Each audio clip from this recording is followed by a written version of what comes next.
I was playing and this happened. Okay, I start the game.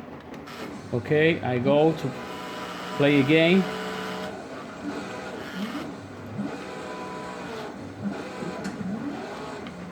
Now continue with the game normally.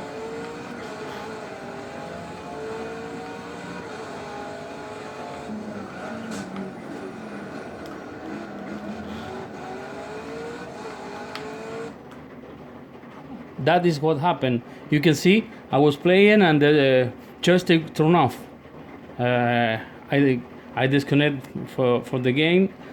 Oh, that is the big problem. The batteries are new, so I don't know what can I do.